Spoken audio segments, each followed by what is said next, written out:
empresa norteamericana Mining Society logró por fin adueñarse de las minas de tungsteno de Quivilca en el departamento del Cusco, de inmediato llegó al Perú la Orden Gerencial de Nueva York, disponiendo el comienzo de la extracción del mineral. Una avalancha de indios procedentes de Colca llenó la mina en poco tiempo para satisfacer las labores de minería.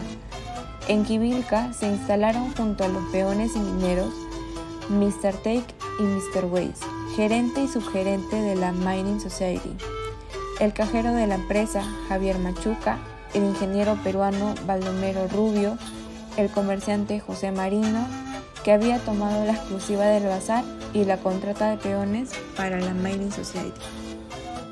Del asiento minero, Baldassari y el agrimensor Leónidas Benítez, indios de la región, fueron ingenuamente estafados por obreros, peones y sobre todo por los inescrupulosos Marino, Machuca y Baldassari. Las horas cambiaban sus plantaciones y sus animales por cosas banales como garrafas, franelas en colores, botellas pintorescas, paquetes policromos, fósforos, caramelos, vasos transparentes, etc. Los horas se sentían atraídos por estos objetos, como ciertos insectos a la luz. El primero en operar sobre las tierras de las horas para enriquecerse fue José, quien formó una sociedad secreta con el ingeniero Rubio y el agrimensor Benítez. Este contubernio tuvo que vérselas en apretada competencia con Machuca, Baldassari y otros que también despojaron de sus bienes a los horas. Que Marino debía ir de Quivilca a Colca, se reunieron en su bazar para despedirlo. Leónidas Benítez, Mr. Taek y Mr. Weiss, el comisario Baldassari, Rubio y Javier Machuca. Las botellas de champaña fueron desfilando raudamente y en cada salud, Marino no desaprovechó la oportunidad para adular a todos los presentes. Cuando ya estaban ebrios, Marino propuso jugar a la rosada, a los dados. Esta era una de las queridas de Marino. Muchacha de 18 años, serrana, ojos grandes y negros y empurpurados mejillas candorosas. La había traído de Colca, como querida, un apuntador de las minas junto con sus hermanas Teresa y Albina. El ganador del premio fue el comisario Baldassari. Marino de inmediato envió a su sobrino Cucho en busca de la muchacha, quien llegó a los pocos minutos. El exceso de licor provocó tal degeneración que la rosada, que se llamaba Graciela, fue poseída por todos los presentes. La muchacha se había negado a las exigencias de José Marino, pero éste le había dado una pócima que la embriagó hasta privarla. La muchacha no vio el amanecer y murió por efecto de la droga que le administra José Marino. Mr. Take exigió absoluta discreción. La llevaron a su casa y dijeron a sus hermanas que le había dado un ataque y que ya se le pasaría. Al otro día la enterraron. Las hermanas de la difunta fueron donde Mr. Take a pedirle justicia porque consideraban que a su hermana la habían matado. El gringo las votó y todo quedó archivado en el pasado. En Colca, José Marino tenía otro bazar en sociedad con su hermano Mateo. La firma se llamaba Marino Hermanos. Los hermanos Marino eran originarios de Mollendo y ya hace unos 12 años que se habían establecido en la sierra. Poco a poco habían escalando posiciones para llegar al lugar en el que estaban, pero siempre con la adulación y la falta de escrúpulos como armas. Había en casa de Mateo una india rosada y fresca, bajada de la puna a los 8 años y vendida por su padre, un minero apacero, la cura de Colca, se llamaba Laura, y cuando José venía de Quivilca, Luria solía acostarse también con él a escondidas de Mateo. Laura en el fondo odiaba a su patrón y amante, cuarentón, colorado, medio lagañoso, redrojo, grosero, sucio y tan avaro como su hermano José. La raíz de este en contradiciaba en el hecho del desprecio encamisado e insultante que Mateo ostentaba por Laura cuando gente en casa de Marino hermanos, a fin de que nadie creyese lo que todo el mundo creía, que era su querida. Esto le dolía profundamente a Laura.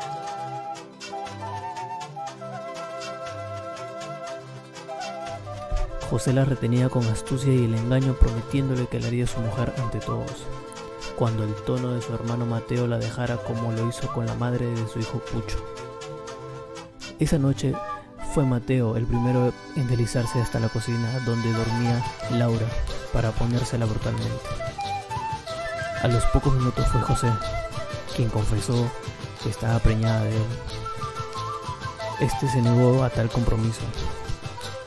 José había contado a su hermano que Mr. Tate le había pedido 100 peones más para la mina de tungsteno que explotaba la mina norteamericana. Como no era fácil convencer a los indios para tan dura tarea, en la cual ya habían casi desaparecido los horas, fueron a buscar al subprefecto Luna para que les facilitara 2 gendarmes. Este le manifestó que carecía de personal y que el caso que estaba a su cargo los tenía ocupados cazando conscriptos. 2 yanáconas, Braulio Conchucho e Isidoro Yepes, fueron traídos desde Huacapongo a Colca para ser enrolados en el servicio militar. Sin sombrero, bajo el sol abrasador, los encallecidos pies en el suelo, los brazos atados hacia atrás, amarrados por la cintura con un lazo de cuero al pescuezo de las mulas, los yanáconas fueron arrancados de sus hogares y atravesaron ríos, quebradas y pedregales. Fueron llevadas a Colca ya casi agonizantes por 2 crueles y sanguinarios gendarmes.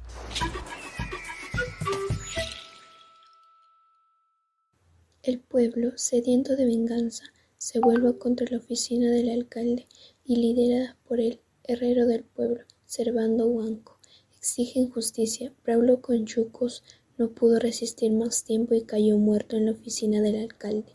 Para adelante del prefecto Luna, el secretario Boda, el juez Ortega, el gamonal Iglesias y el médico Riaño, quien certificó su muerte. Servando dio entonces un salto a la calle entre los germantes, lanzando gritos salvajes, roncos de ira. Sobre la multitud un muerto. Lo han matado los soldados. Abajo el subprefecto. Vive el pueblo. La confusión, el espanto y refriega fueron instantáneos. El enfrentamiento entre la persecución de estos últimos con el prefecto de restablecer el orden público. No respetó ninguna vivienda, todos fueron violentados en busca de los sublevados. Los más encarnizados en la represión fueron el juez Ortega y el cura Velarde. En una reunión ofrecida por el alcalde para los hermanos Marino, llevaron a un rincón al subprefecto Luna y lo convencieron que éste les facilitara 25 indios que estaban en la cárcel, los cuales en la madrugada emprendieron un viaje a las minas de Quivilca. Pocas semanas después, el herrero Servando Huánuco conversaba en Quivilca con Leonidas Benítez, quien había sido arrojado de su puesto de agrimensor, perdiendo además su sociedad de cultivo y cría con José Marino.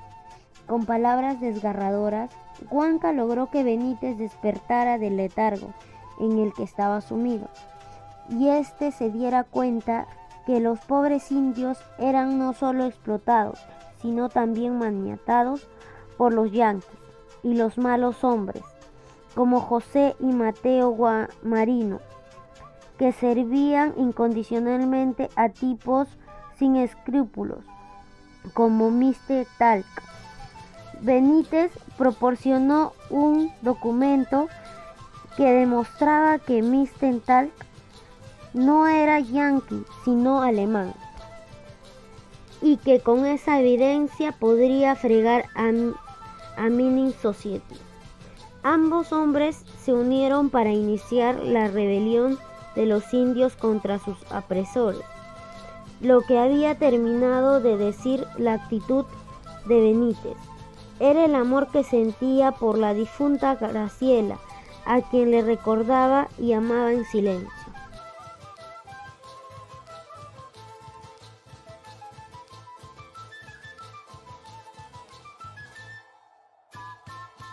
César Abraham Vallejo Mendoza nació en Santiago de Chuco, pueblo en una zona alta del departamento de La Libertad, en Perú.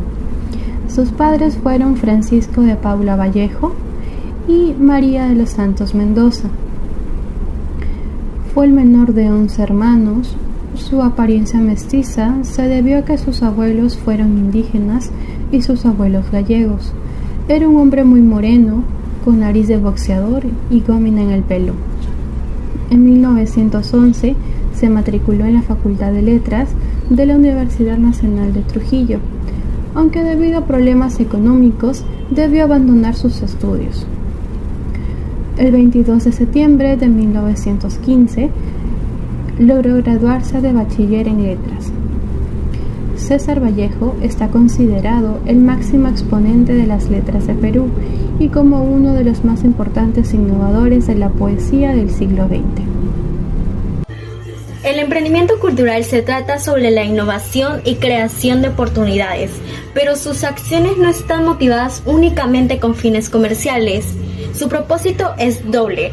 Por una parte, producir y difundir valores culturales y por otra, obtener ganancias financieras y reconocimientos por sus actividades. Y un gran ejemplo de emprendimiento cultural es el de Ava Textil. Es una MIPE dedicada a la producción y comercialización de textiles y artesanales. Los textiles de Ava son elaborados por talentosos artesanos del Cusco. Ellos tejen a mano los mantos artesanales que luego son usados como materia prima para la elaboración de colgantes, estuches y otros productos.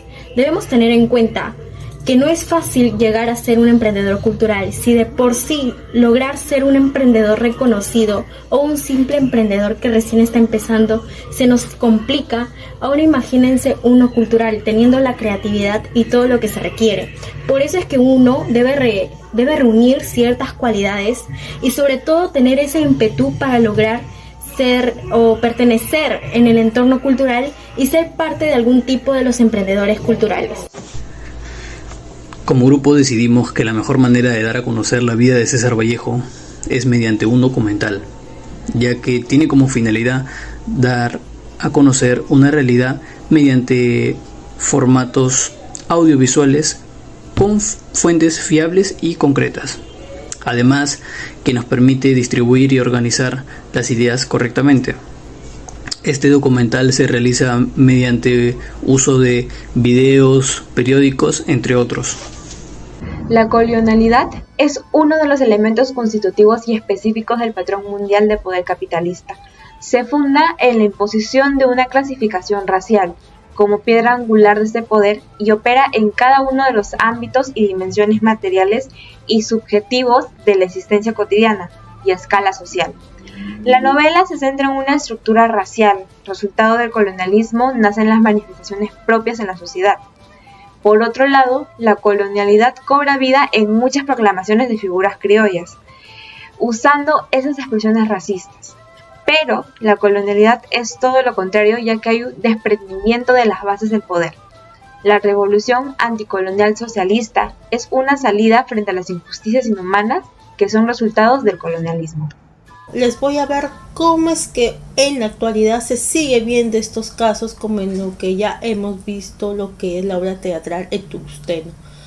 Sí, compañeros y compañeras, aún seguimos viendo estos casos de discriminación, aún seguimos viendo este caso de apoderío por la clásica entidad social.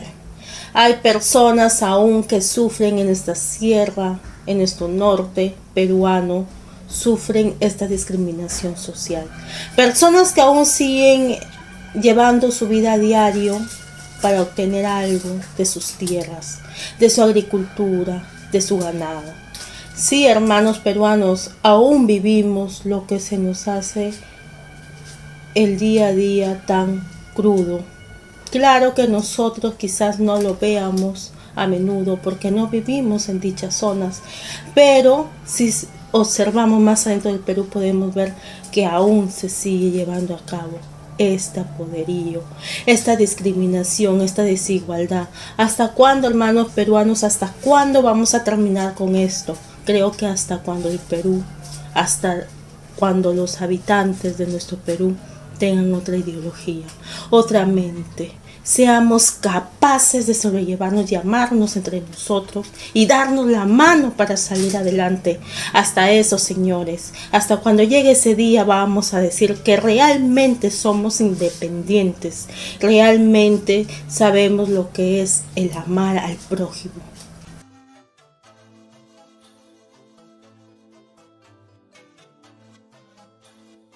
Compañeros, mi nombre es Jefferson Mario Fructuoso Chinchay. Soy estudiante de la Universidad César Vallejo, del segundo ciclo de la Escuela de Contabilidad. En esta oportunidad tengo el agrado de entrevistar a la docente Eva Cadiel Ortega, a la cual le realizaré las siguientes preguntas sobre la obra El Tungsteno. ¿Qué mensaje trata de darnos César Vallejo en la obra El Tungsteno? A la primera pregunta, diría que es una obra que aborda los temas sociales del pueblo indígena y sobre todo de las condiciones de trabajo absolutamente inhumanas infringidas a los trabajadores de las minas. Del mismo modo aborda el trato dado a las mujeres, imposición y abusos. Es una denuncia sobre las condiciones de trabajo, una severa crítica hacia las grandes empresas norteamericanas que buscan enriquecerse a costa de otros. Para mí, el mensaje es una denuncia abierta sobre las condiciones de trabajo de vida del pueblo andino en el contexto de explotación minera, del mismo modo que lo hizo Émile Zola a lo largo de su obra. Se asemeja a sus denuncias de clases sociales. Lleva un gran parecido y su intención es la misma, aportar una denuncia. ¿Qué parecido a la realidad tiene la obra El Tungsteno a la vida real? La pregunta número 2 diría que su obra tiende al realismo, de modo que guarda un estrecho vínculo con la realidad, ya que describe la organización social en esa época. Pretende aportar igualmente soluciones, reflexiones para mejorar la sociedad de su país, en su conjunto tal vez, pero sobre todo de una población desatendida. Es su compromiso social y lo plasma en esta obra. El Tungsteno puede asimilarse más bien a una propuesta estética de novela social que propugna reivindicaciones políticas, socioeconómicas y sobre todo morales para los indígenas, a fin de incluirlos en la reflexión histórica de una nación y de extender hacia ellos la noción misma de nacionalidad. Sin embargo, el valor que se busca resaltar en la obra reside en permitir evidenciar las huellas del colonialismo en la sociedad peruana, que equivale a decir al colonialismo de cualquier otra raíz y sociedad indígena, ya sea en América, Asia, África u Oceanía. La propuesta de Vallejo, aunque motivada por una actitud legítima para la reivindicación de un pueblo indígena oprimido, parte de una contradicción ineludible, consistente en soslayar la mirada indígena del mundo, repitiéndose así el mismo círculo nativo por el de colonizador foráneo, y es justamente allí donde reside la fuerza y la esencia del colonialismo. La novela concluye con la reflexión de los Oras y Yaconas en relación a su aislamiento y falta de protección, a su carácter de paria social y económico, al atropello de sus derechos humanos e institucionales.